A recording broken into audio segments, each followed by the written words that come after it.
कहना इसमें कोई करप्शन नहीं। नंबर 2, कानून देश में बनाया गया था और कानून के तहत ही इलेक्टोरल बॉन्ड्स का फैसला हुआ था, जिसकी सीक्रेसी रखना कानून में ही उसका अंतर्भूत था। इसलिए सुप्रीम कोर्ट ने उसके ऊपर स्ट्रक डाउन किया। सुप्रीम कोर्ट के फैसले के बाद वो बातें सामने वो ओपन में आ गई, पर कानून तो था ही ना। देश में कानून था और कानून के जरिए इलेक्टोरल बॉन्ड्स देने का मामला था।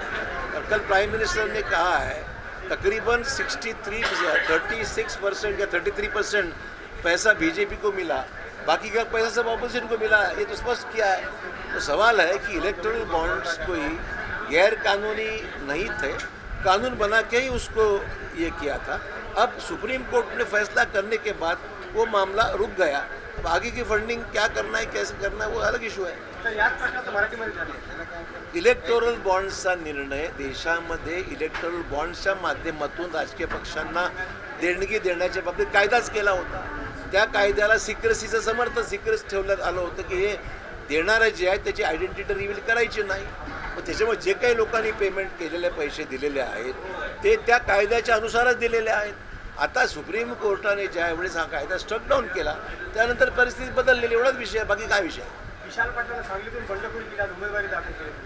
स्वाभाविक आहे, विशाल पाटलाचा काही घाडाचा कार्यकर्ता जेव्हा अन्याय होतो त्याला पर्याय काय. म्हणजे सांगलीची चांगली जागा ही शिवसेनेकडे जाते आणि काँग्रेसची पारंपरिक असलेला बेस असलेली भिवंडीची जागा असो, सांगलीची जागा असो, मुंबईच्या जागा असो, या महत्त्वाच्या जागा जर ते काँग्रेस प्राप्त करून घेत नसेल किंवा मिळत नसतील ते दुर्दैव आहे. म्हणजे अतिशय कमजोर नेतृत्व महाराष्ट्रातलं असल्यामुळे महाराष्ट्रातल्या महत्त्वाच्या जागा या नाईलाजाने त्या ठिकाणी दिल्या जात आहेत आणि त्यामुळे हा विषय त्यांचा आहे, आमचं काही म्हणणं नाही.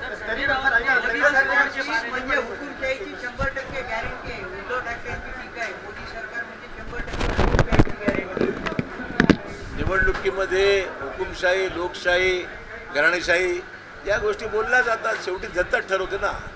शेवटी जनमताचा कौल कोणाच्या बाजूने राहतो यालाच महत्व आहे. संजय राउत ने टीका की है इलेक्टोरल बॉन्ड पे कि ये सबसे बड़ा भ्रष्टाचार है और प्रधानमंत्री मोदी उसको समर्थन करते हैं.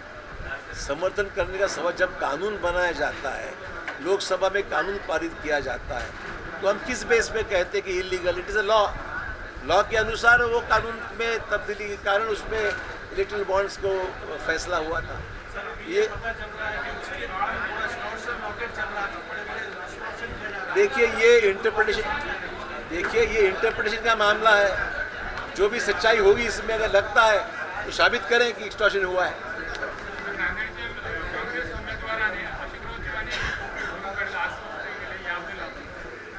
मला तेच सांगायचं आहे की अशोक चव्हाणांच्या बद्दल काळजी करण्यापेक्षा नायगाव विधानसभा मतदारसंघाची पोकळी पहिलीच आहे, त्याच्यावर काँग्रेसचे उमेदवार चिंता करे म्हणून एवढं म्हणायचं.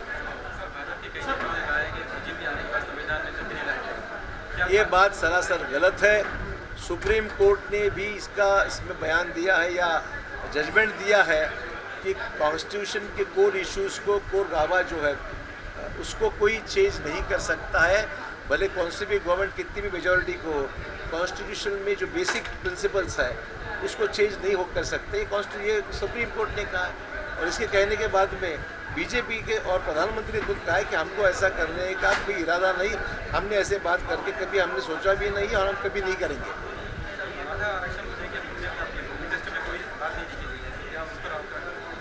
मराठा आरक्षण स्टेट का विषय है ना, वो कोई सेंट्रल गवर्नमेंट से संबंधित डायरेक्टली इशू नहीं है, स्टेट गवर्नमेंट से संबंधित इशू है.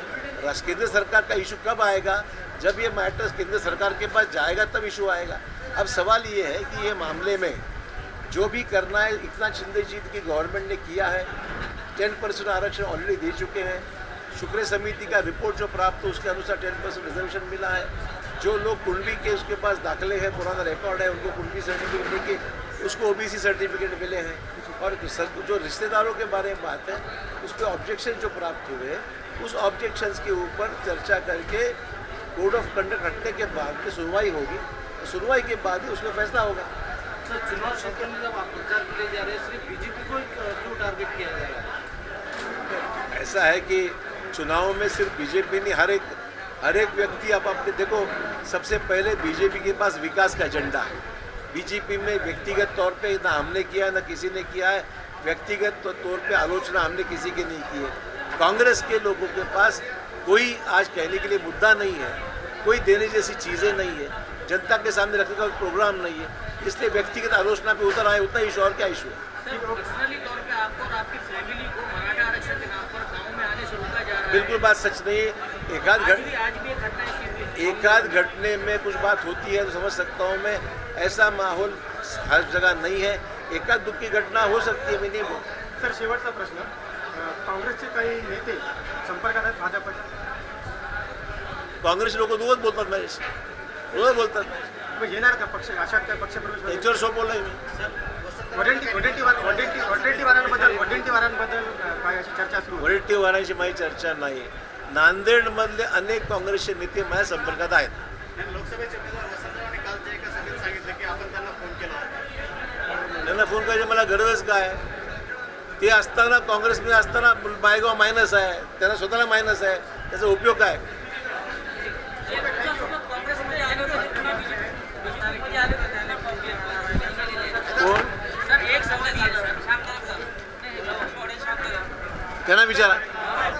सर मुस्लिम लीडरों के अंदर भी आप बाइकआउट चल रहा है, सब क्या बोले?